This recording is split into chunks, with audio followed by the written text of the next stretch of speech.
Welcome to this edition of EMS Now Up Close. I'm Eric Miskell with EMS Now, and today it's my pleasure to speak with Romain Roux. He is the R&D Director of AI with Mycronic Corporation. And Mycronic, everybody knows as the equipment manufacturer for the EMS industry, electronics manufacturing industry.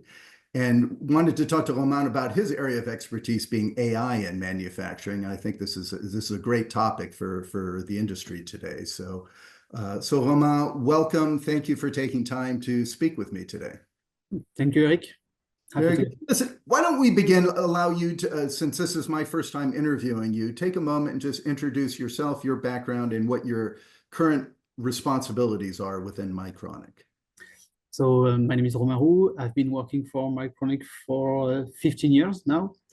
I started as a computer vision engineer, working especially on the SPI machine and all the algorithms we put in it. And now I've been the R&D director for inspection product assembly solutions. And since almost a year now, I am the head of the AI team. For all the business unit assembly solution dedicated to the high mix, low volume market. Okay, very good. So current focus is only on the inspection equipment? No, for the whole line. Okay, for the whole line. Good, thank you. So I was looking forward to this interview because of the topic, right? AI. AI has been talked about in the industry for a couple years now, right? And some people use it as marketing, but some people actually are using it to benefit and improve efficiencies and improve processes. So how do you see the EMS's position on AI as it is today? We've been talking a lot about Industry 4.0, like for more than a decade now, and like smart factories, connected factories, and there is a slow pace of adoption of deployment of these solutions, especially on the high mix market.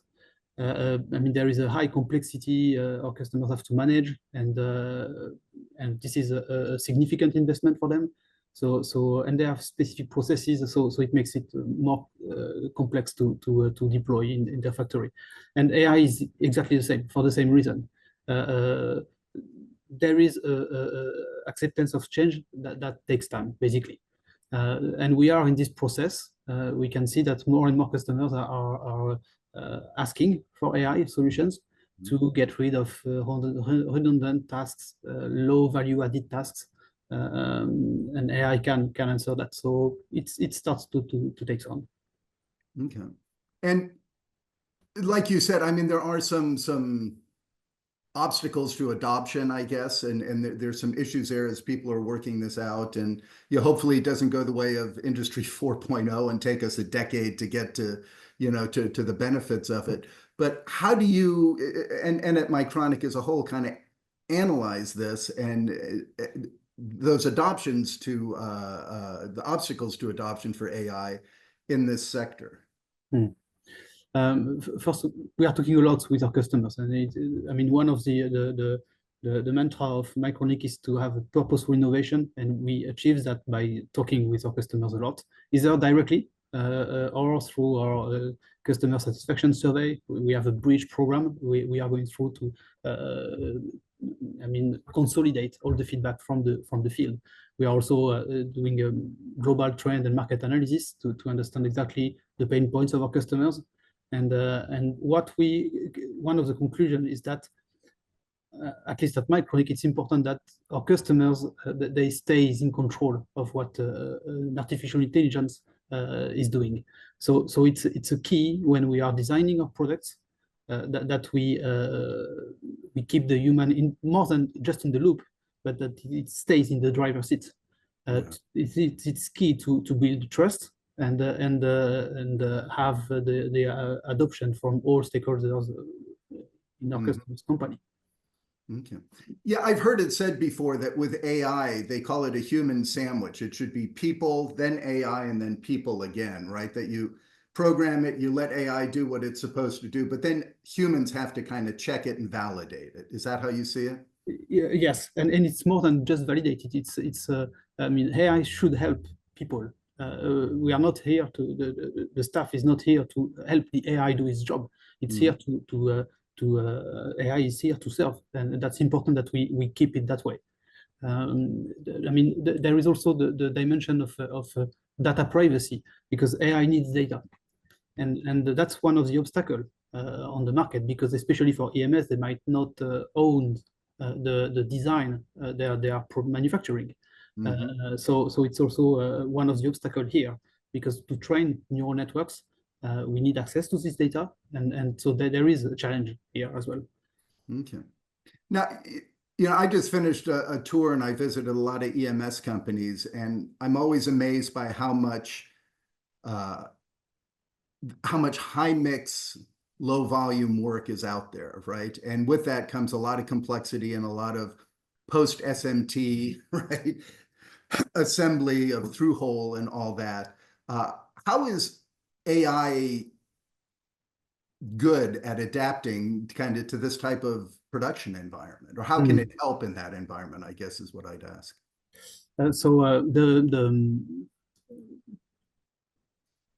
I mean, our customers are evolving, yes, in a very complex environment. Lots of inventory to manage, lots of programs for each machine. It's actually part of Mycronic offering to have the whole line, and it's to come up with a unique program to lower the complexity of handling the whole manufacturing line. But on top of that, AI is like a neural network is like a blank page. You can specialize using the customer data. So it's neural networks are very powerful because they are very flexible mathematical function. So data will make the neural network adapt to some specific environment. And this is, I mean, there are two ways to deploy a neural network. You can train it on site and then deploy it at the customers. And then, yeah, it will be a generic neural network that might not be well adjusted for the customer's need and the customer specifics, like exotic components, THT, and this type of things, or PCB finish, specific design, very dense board, or on the opposite, very spread out components. So all these things could impact the training of the neural network. The second way is to train the neural networks at the customers, which makes it to adapt, to adjust to this customer specific requirements, specific throughput and level of quality. So that is also the way that we see it at Mycronic, that neural network should adapt to a specific context and not try to fit the customer's way of working to the way that your neural network has been trained before.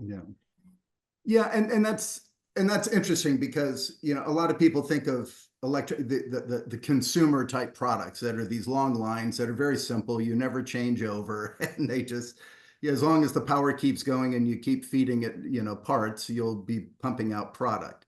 And that's, that high volume type stuff, but that's in some ways the easy part of the industry, right?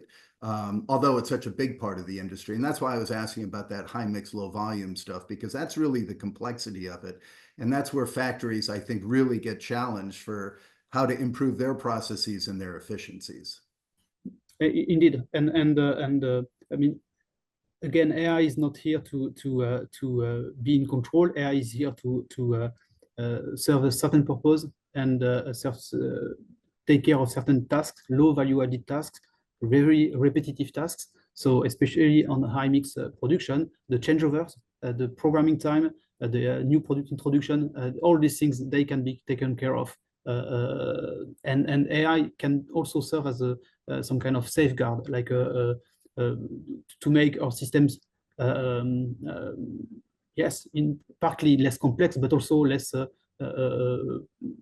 prone to errors. They should serve as rail guards to make sure that everything is consistent and coherent during the production. So it's also a way to make sure that when we introduce a new product, we know that the program of all machines is fine and they are coherent throughout the line. So it's part of how AI can serve the full line. That is also part of Mycronic portfolio. Yeah. So then how does Mycronic kind of take into account all these breaks or bottlenecks that we mentioned in regards to the AI? I mean, when you have all these things in mind, it impacts a lot the early phase of the design of products. For instance, when I'm saying that we wanted to have the human in the driver's seat. Yeah. I mean, we recently released a deep review, a way for our customers to lower the amount of false calls made by the AI machine. We put what we call a simulation mode as the heart, one of the cornerstone of this product, meaning that the user should be able to manage what the AI is doing very easily. So the whole product is designed around this idea that you can, in few clicks, train your own neural networks, deploy them as a dry run. Like it will start to interact with all AI machines on the factory floor, but it will not impact the production itself. The production will run as before. But then the AI are sending images to the deep review solution, and then you can check that everything is running smoothly throughout a certain period of time. It can be a few days, it can be a few weeks. As long as you are not sure that everything is running smoothly, you can go on with this simulation period. So it's really the key of the key feature. One of the key features of this product is that we really want our customers to be in control and to, I mean, yes, to be able to check that everything is running smoothly. The second part is how to build to adapt to the specifics of each high mix customer. They all have different processes, different requirements, and here I mean, when I was talking about this two type of training, I mean, before production or during production at the customers, and the second way of doing makes neural networks able to adapt to quality requirements of each customer, so that the customer can check that everything is according to what they think is a defect or is not a defect in the case of deep review, but according to their production specifics, to their environment. So that is also one of the design impact that this way of thinking add on the product itself. Yeah. So a couple follow-ups on that real quick. In the first part, is that similar to a digital twin? Is that what you were describing, or is it different when you were saying that you? You mean the simulation mode? Yeah. Yeah. It's quite different. It's a way to the simulation mode. I mean, all the AI will be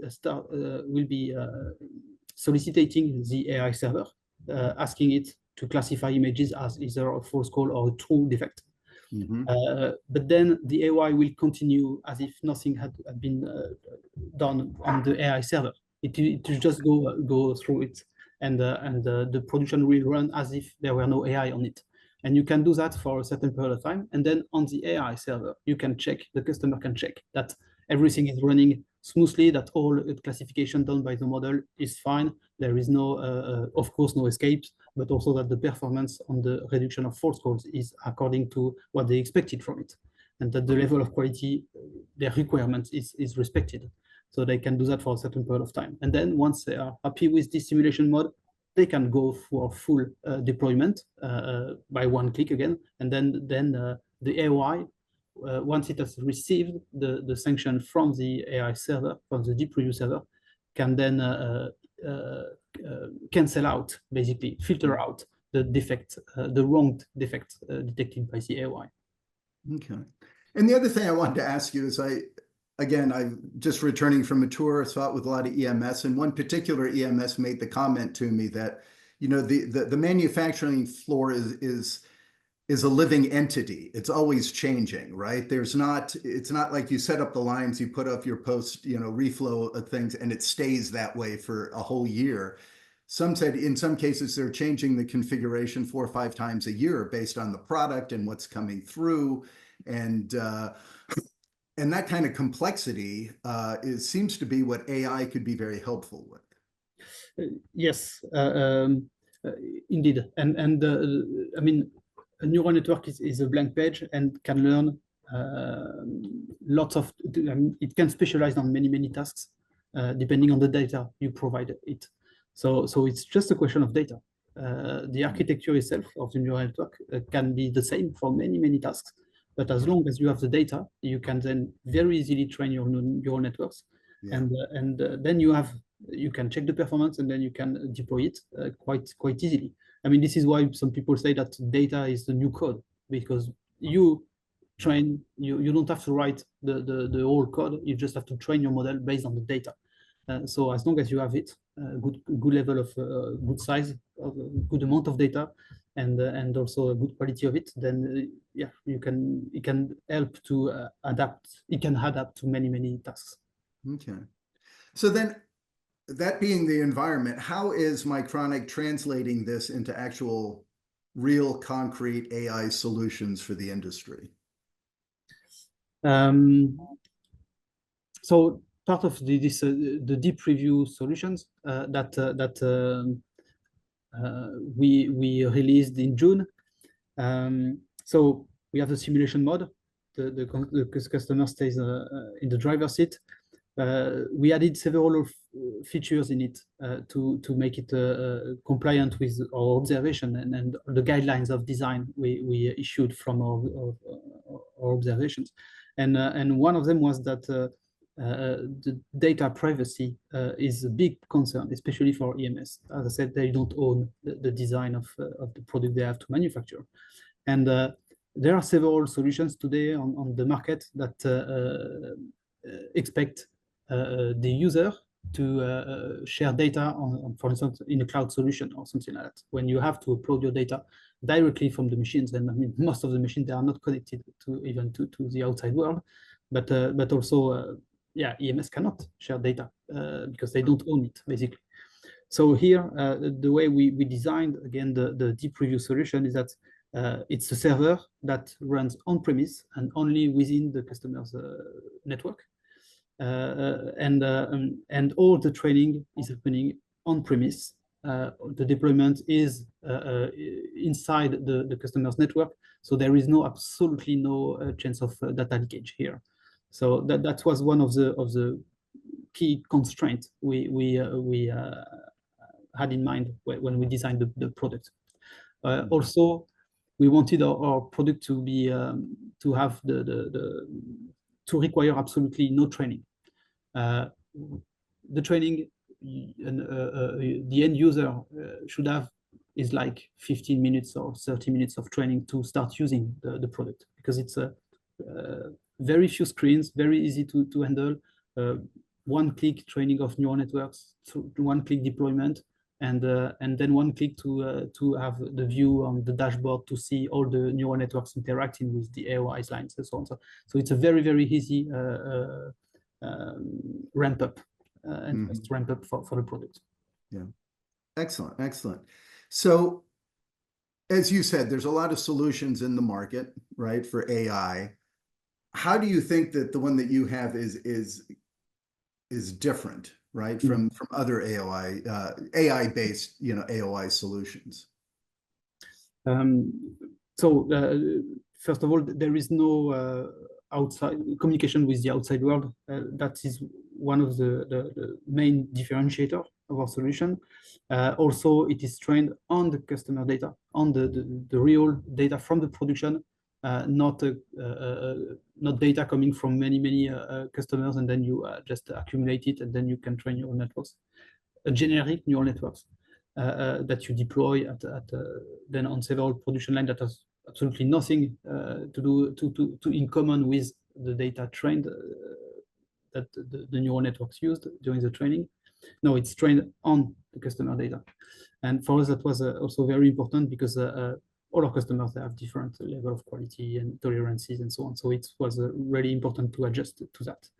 I mean, we are also talking about high-end electronics, so lots of exotic components. So we also need our neural networks to adapt to each type of production. And finally, yes, this simulation period, because we are training our models at the customers, then we need also to test out that everything is running smoothly during production. And yeah, and again, this ease of use, I think, is quite unique. The screens are designed in a way that makes it very easy to start using it. I mean, again, after half an hour of training, you are fully autonomous to start using it. You don't need to know neural networks, data science, or whatever. It's almost plug and play. You just have to. The installation is very easy as well for the product, because you just have to connect the deep preview server with the Mycronic solution, so the programming solution that Mycronic is using for AOI, SPI, and jet printing. And then you're good to go. The deep preview server will start collecting images from all AOIs on the factory floor, and then you can start training neural networks almost instantly. Excellent. Now, I understand that Mycronics, you're also offering a free performance evaluation service. Tell us about that. Yeah, that is correct. I mean, we understand there are concerns about AI. It's for some people it's quite new. For us, it's quite easy to assess the performance and to make a business case out of deep preview implementation. So what we offer to EMS and OEM is like they can share some data with us, of course, under NDA. And we will create a temporary deep preview server we can upload the data on, and then we can train all neural networks from this data, and we can assess the level of false scores before and after the implementation of deep preview. Our customers can assess the return on investment behind the preview, and they can check the amount of false scores we can get rid of, and the amount of packages they can handle with deep preview, and so on. Okay. And this is free of charge. And for people who are interested in doing so, do they just reach out to their Mycronic rep, or how do they? Exactly. You just have to reach to your Mycronic rep, and then we'll be in contact, and we can start. Of course, all the data is completely deleted after this period of evaluation, and it's all covered with. If there is a transfer of data, it's of course encrypted and put on a secured cloud storage, so there is no need to be concerned about data leakage or issues with the data privacy. Okay. And for those of you listening, if you don't have a Mycronic rep, find Romain on LinkedIn and just hit him up, and he'll connect you with somebody appropriate. So we're happy to do so. Yeah. Yeah, good. Hey, listen, and last thing I want to ask you is, you mentioned in there in your last comments about the newness of this, right? And that's kind of with AI, we're all adjusting and learning. And where do you see it as far as its adoption within the industry? You know, we talk early phases, obviously, but in your opinion, working with this for so many years and looking for the application of, where do you see it in the development phase? The evolution of its, Yeah, and it varies a lot. I mean, we've met people in this industry that are very advanced, and some that absolutely know almost nothing in neural networks. So there is a big spread in terms of the knowledge people have in AI. On the long run, I think that maybe in 5 years from now, AI will be part of the reference offering of all equipment provider. That will be a must, just as 3D was for the AOI or the SPI a few years ago. But now it will be AI based, fully automatic programming, full integrated solution to get rid of false codes and so on. So that will be part of the reference offering. I'm pretty sure that. Okay, good. Yeah, I'm always interested in that, where we are in a development of a technology, right? Or in adoption of a technology, I should say. Good. Well, Romain, this was very good. Thank you. This is this excellent interview. I will say that those people interested in Mycronic certainly reach out. They will be exhibiting again at the upcoming APEX show in March of 2025 in lovely Anaheim, California. and at other shows globally as well. Romain won't necessarily be there, but you could certainly, if you're interested in following up with him, like I said before, look him up on LinkedIn and reach out. Romain, I appreciate your comments, and hopefully in the future we can talk some more about how this is all evolving for the industry. Thank you, Eric. Thank you, sir. Appreciate it.